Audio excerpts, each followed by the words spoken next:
Elle aurait été tuée par des agresseurs alors qu'elle rentrait de chez sa mère malade.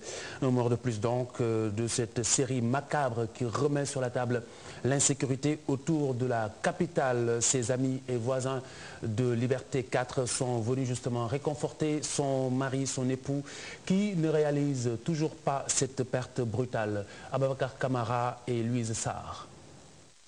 Amadou Faye aura du mal à oublier le lundi 3 septembre, une journée noire pour lui et sa famille. Pour cause, sa femme Rokhaya Diallo Faye a été poignardée à mort par une bande d'agresseurs. Les faits se sont déroulés à Keur Massar alors que celle-ci revenait de Grand Yoff après s'être enquérie de l'état de santé de sa maman. La mine triste, son époux, toujours sous le choc, peine à témoigner. Je suis sous le choc, vraiment. Je ne sais pas ce qui s'est passé. Donc le conseil est là, il est amer. Donc j'ai perdu, mes enfants ont perdu. Donc tout ce que je demande, c'est... Je demande à l'État de prendre ses responsabilités pour que cela n'arrive pas aux autres. Donc, si on laisse à la population de régler ce problème, donc ça risque de créer une anarchie. Malheureusement, la zone n'est pas éclairée. Et ça, c'est la faute à la SNHLM, je ne sais pas où, la Sénélec.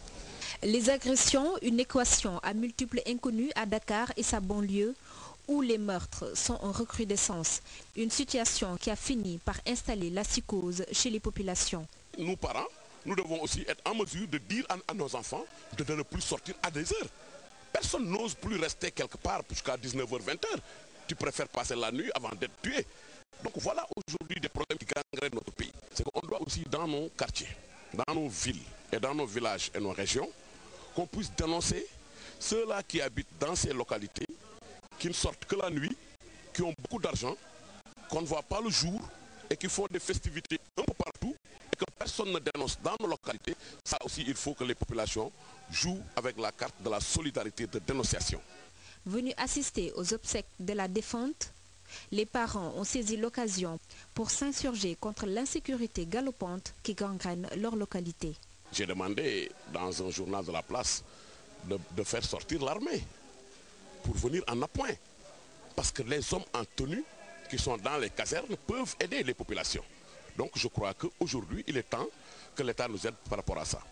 Il faut qu'on sensibilise tous les jeunes du quartier afin de mettre un comité de veille avec des chartes et des conditions. Rokhaya Diallo Faye laisse derrière elle 3 enfants. Elle repose désormais au cimetière musulman de Yoff. Ses bourreaux, eux, courent toujours.